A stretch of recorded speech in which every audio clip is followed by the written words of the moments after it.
বিসমিল্লাহি রহমানির রহিম। সম্মানিত রোজাদার মুসলমান ভাই বোনেরা, আসসালামু আলাইকুম। আশা করি ভালো আছেন। রমজানের শুরুতেই আমি নিয়ত করেছিলাম এবং বলেছিলাম রমজান মাসে আমি সিয়াম সাধনা, রমজান, ইফতার, তারাবি, সেহেরি এবং এতেকাব নিয়ে কিছু কন্টেন্ট, ভিডিও কন্টেন্ট তৈরি করে আমি অনলাইনে আপলোড দেব। তো আল্লাহ পাকের মেহরবানিতে এ পর্যন্ত 2টা ভিডিও আপলোড দিতে সক্ষম হয়েছি রমজানের উপরে, এবং এই মুহূর্তে আর একটা ভিডিও আপলোড দিতে যাচ্ছি। তবে বেশি লম্বা করছি না এই কারণে যে অত দীর্ঘ সময় নিয়ে শোনার কারো ধৈর্য হবে না, যাতে অল্প সময়ের ভিতরে শোনে, এই জন্য অল্প কথা বা অল্প সময়ের মধ্যে আমি বলি। তো আল্লাহ পাকের রহমতে আপনারা লক্ষ্য করেছেন যে যে আমি শুরুতেই বলেছিলাম যে রমজানের 3টা অংশ, আউয়ালুহু আর রহমা, এই রহমাতের 10 দিন কিন্তু শেষ হতে যাচ্ছে, আর একদিন মাত্র সময় আছে রহমত। এরপরে আমাদের সামনে আসতেছে আওসাতুহু আল মাগফিরা, এই ক্ষমা। এই ক্ষমার পরে আসবে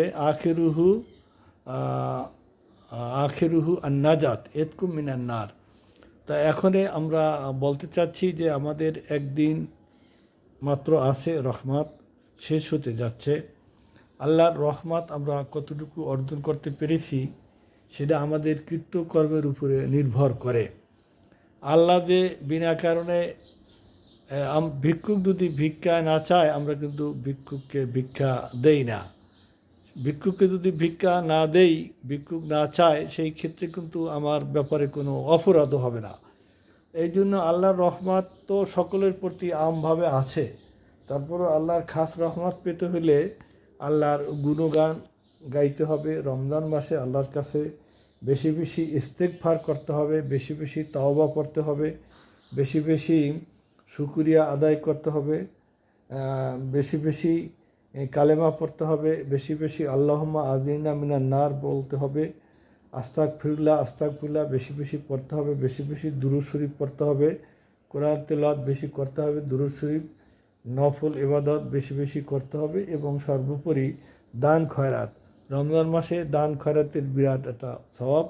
এইগুলো যদি আমরা করার চেষ্টা করি, আবার সাধ্য অনুযায়ী, যেটা করতে পয়সা লাগে না, এর ম্যাক্সিমাম করতে তো পয়সা লাগে না।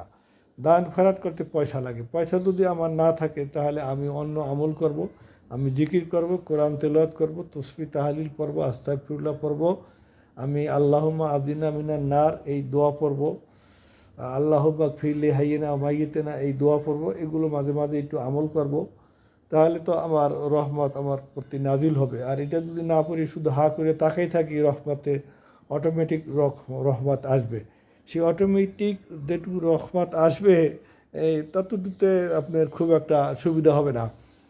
তো এটা আমরা বুঝতেই পারছি যে যদি যে কোনো কাজে যে কোনো সময় যদি একটু অনুনয় বিনয় করে টাইমলি বলা হয়, তাহলে বেশি সুবিধা পাওয়া যায়। আর অনুনয় বিনয় যদি না করা হয়, দমকের সুরে চাওয়া হয় বা চাওয়া হয় না, তাহলে একটু কমই পাওয়া যায়। তা আমি লম্বা করব না, আমি বলবো ওই যে আমরা সকলের জন্য একটু আল্লাহ পাকের রহমত কামনা করি।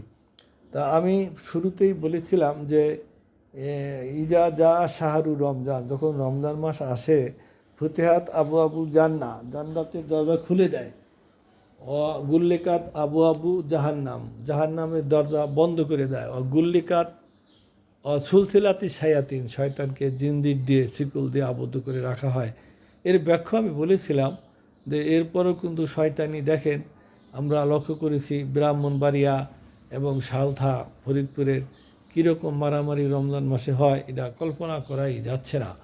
তা আমি বলছিলাম যে শয়তানের নাতিপুতি বংশধর তো এদিক ওদিক ছড়িয়ে ছিটিয়ে আসে, সেইগুলো তৎপরতা বৃদ্ধি পায় রমজান মাসে। তা আমরা সেদিকে লক্ষ্য রাখবো। সবচেয়ে বড় কথা হলো আমরা পরচর্চা করব না, গঠনমূলক কথা বলবো। তো পরচর্চা বলতে আর একজনের দুর্নাম বলবো না। সে যদি কোনো কথা বলে সেই কথার প্রতিবাদ করার অধিকার আছে, প্রতিবাদ করব। যদি তার কথা আপত্তিকর হয়, আল্লাহ রসুলের হাদিসেই আছে, মান র মন কেরান ফালু গাইয়ের বিয়াদি, যদি অসঙ্গতিপূর্ণ ও অন্যায় কোনো খারাপ কাজ দেখো, ফালু গাইয়ের বিয়াদি, তোমার হাত দ্বারা সেটাকে বাধা দাও। ফাইন লামি আস্তাতে, এটা যদি সম্ভব না হয়, ভাবি লেসানি, তোমার ভাষা দিয়ে সেটাকে প্রতিহত করো, পরিবর্তন করো। তাও যদি সম্ভব না হয়, ফাইন লামি আস্তাতে ভাবি কলবি, অন্তরে অন্তরে এটাকে বাধা দাও, অন্তরে ঘৃণা করো। জালিকা আজাবুল ইমান, এটা ইমানের দুর্বল লক্ষণ, দুর্বল ইমান। আমরা আর একটা কথা বলবো, আল্লাহ পাক কোরআনে বলছে তাআনু আলাল বিররি ওয়াত তাকওয়া, বের মানে ভালো কাজ এবং তাকওয়া পরহেজগারির কাজ, খোদাভীতির কাজ। এই কাজে আমরা পরস্পরে একে অন্যের সহযোগিতা করব। ওয়ালা তাআনু আলাল ইসমি ওয়াল উদওয়ান, বের এবং তাকওয়া, নেক কাজ, ভালো কাজ এবং পরহেজগারি কাজে সহযোগিতা করব। ওয়ালা তাআনু আলাল ইসমি ওয়াল উদওয়ান, সীমালঙ্ঘনী কাজ, বিদ্রোহী কাজ, সীমালঙ্ঘনী কাজ, অতিরিক্ত জুলুম, অত্যাচার, নির্যাতন, গুনার কাজ, এগুলোতে আমরা সাহায্য করব না।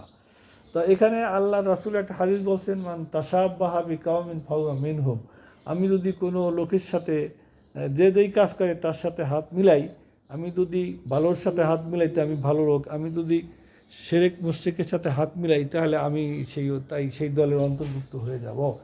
তা আমরা এগুলো খেয়াল করবো, আর না আমরা অন্যায়কে প্রশ্রয় দেব না, আমি নিজে অন্যায় করব না, আর একজনকে অন্যায় কাজ করতে দেব না।